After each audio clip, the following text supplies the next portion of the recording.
E aí, meus amigos, direto aqui hoje da Energy Year, um evento que acontece no mundo inteiro.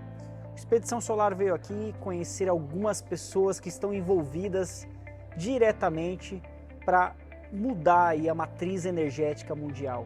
E a NSI está presente nesse evento, que é um grande evento que está acontecendo hoje aqui em São Paulo. E a gente vai bater um papo aqui para o Expedição Solar com algumas coisas interessantes que têm acontecido aqui. Recebo hoje o Aurélio aqui, o Aurélio, nosso amigo aqui do filme. Obrigado. Aurélio, quando a gente fala da descarbonização e da questão do transporte, é um ponto-chave pensar na infraestrutura, no transporte e nas opções que nós temos que acatar nos próximos capítulos para que isso aconteça. Como que você enxerga hoje, como hoje a NSI está mapeando esse cenário? Bom, Ricardo, mais uma vez obrigado por me receber. Como você sabe, a NSI Group é uma holding de infraestrutura, trabalha em vários segmentos, mobilidade, construção civil, urbanismo, alumínio, e a NSI Energia, que é onde eu dedico a maior parte do meu tempo, está bastante envolvida com a questão da descarbonização do transporte público de São Paulo. E quando eu falo descarbonização, eu falo de uma migração de uma matriz energética baseada no combustível fóssil, que é a queima de combustível nos motores de combustão, para a utilização de um combustível limpo e renovável, que é a eletricidade transformada a partir de energia solar, de energia eólica, de hidroeletricidade, de biomassa, enfim, que é abundante no Brasil. Então, atuar tanto do lado da estruturação financeira e da viabilização da troca de todo esse universo de, vamos falar de ônibus por enquanto, sem adentrar a questão do metrô, mas falar de ônibus, São Paulo tem quase 14 mil ônibus e esses ônibus emitem gás de efeito de estufa diariamente na cidade. Então, um dos principais emissores de gás de efeito de estufa na cidade. Então, São Paulo tem uma lei, né, que foi aprovada há um tempo atrás, e essa lei requer que dentro de um horizonte razoável, vamos falar assim, até o final dessa década, ou 2030, 100% dos ônibus estejam usando uma tecnologia que não emita tanto. E essa tecnologia, a tecnologia mais viável e mais proeminente, é a mobilidade elétrica. Então, é transformar os ônibus de combustão a ônibus elétricos. Só que não é só transformar o ônibus, comprar um ônibus novo, botar um ônibus novo na linha. Como você falou, e a infraestrutura? De onde vem essa energia? Como essa energia vai chegar nas garagens, nos pontos de abastecimento? Como vai ser o controle de carga e descarga desses ônibus ao longo do dia? Quanta energia nova vai ser necessária? A NSI Energia está envolvida nesse aspecto também. E essa energia vai vir de fonte renovável. Não faz sentido a gente tirar o diesel do motor e gerar com termoelétrica. Né? Eu lembrei de uma coisa aqui que foi muito engraçado, um vídeo que eu vi, o ônibus elétrico e sendo abastecido com um gerador a diesel. Isso rodou Isso rodou nas mídias sociais, as né? mídias sociais. É a mesma coisa a gente pensar, né? Os pesquisadores estão muito otimistas e parece que esse movimento está muito amplo, né? Outro dia eu conversei também com o professor Fábio com a questão do etanol ser reformado no veículo para abastecer o carro elétrico. Sim. E o quanto, a mesma quantidade de etanol, ela poderia rodar 2 ou 3 vezes mais. É isso aí. Porque eu falei do elétrico, mas você tem o hidrogênio. Sim. Né? Então, quando você tem uma célula combustível, o que é que você tem? A reforma do etanol, a quebra desse hidrocarboneto, essa molécula, não é nem hidrocarboneto, né? Mas a quebra dessa molécula do etanol, do álcool, né? Ser mais simples, em eletricidade no final através da célula combustível, que vai acabar produzindo vapor d'água, um pouquinho de CO2, enfim, tem várias tecnologias, né? Mas o mais importante é o seguinte, é reduzir as emissões. A gente vive numa cidade com mais de 20 milhões de pessoas no entorno, a mobilidade elétrica, tanto particular quanto pública, é um dos principais emissores. Isso gera um problema de saúde pública enorme, porque tem uma pressão muito grande no sistema de saúde, principalmente questões respiratórias, também visuais. E quando você migra para uma matriz mais limpa de transporte, você deixa de ter esses problemas, você melhora a qualidade de vida na cidade como um todo, melhora o serviço, economiza também.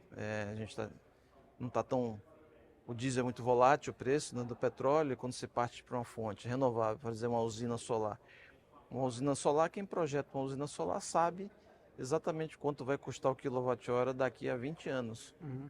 Então é bem previsível o custo da eletricidade e então para o operador do ônibus também é muito viável quando existe linhas de financiamento adaptadas para isso.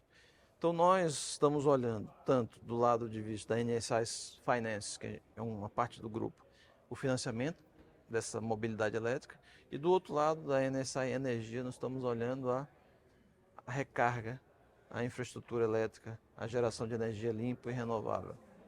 É um ganha-ganha, porque todo o segmento, toda a sociedade, os operadores ganham, porque o custo é mais baixo, blá, blá, todas essas questões.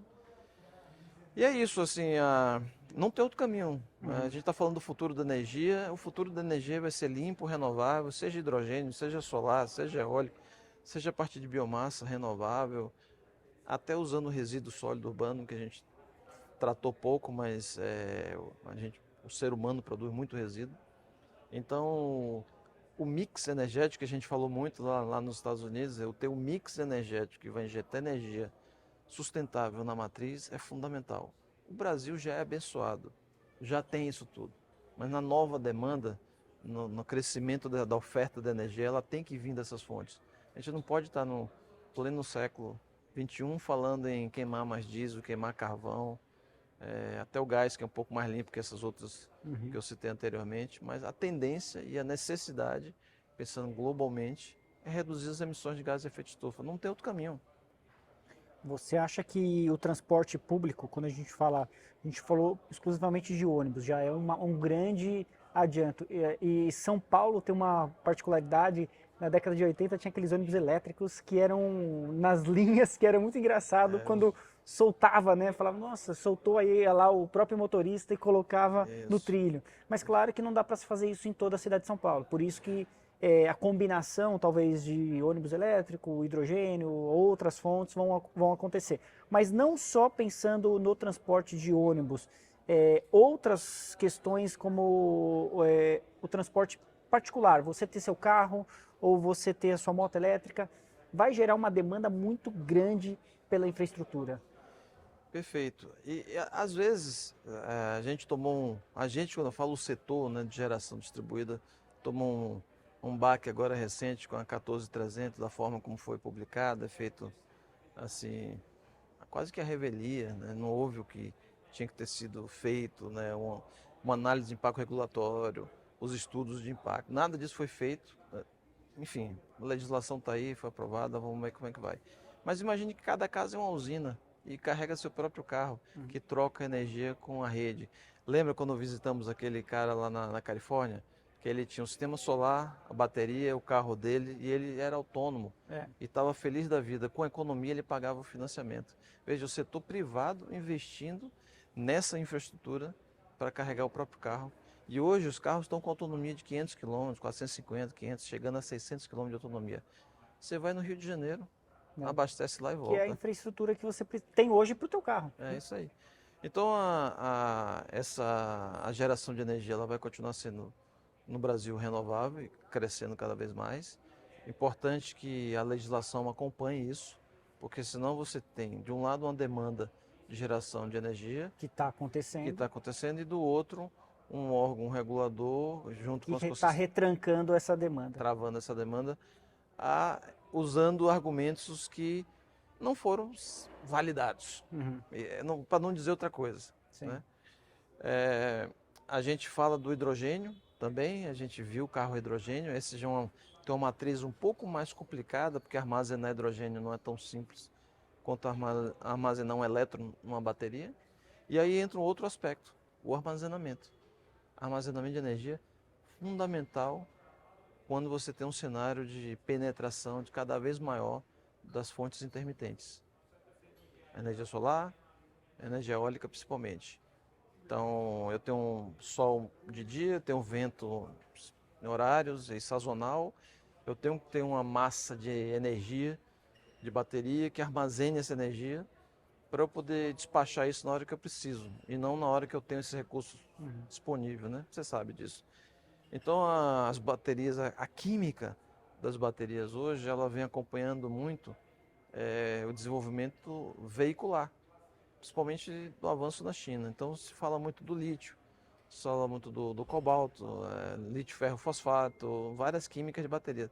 Mas tem baterias vindo aí de sódio, de sal, com cerâmica, com outros tipos de química muito menos nocíveis, 100% recicláveis e com elementos abundantes no planeta. Sim. Então muda de novo todo o A jogo. corrida começou para um cenário novo, onde a regra é clara, usar fontes renováveis e criar uma estrutura onde as pessoas vão ter acesso a isso. E usar fontes renováveis, materiais recicláveis, sustentáveis. E lembre-se que a gente falou bastante também, toda essa transformação ela tem que ser inclusiva.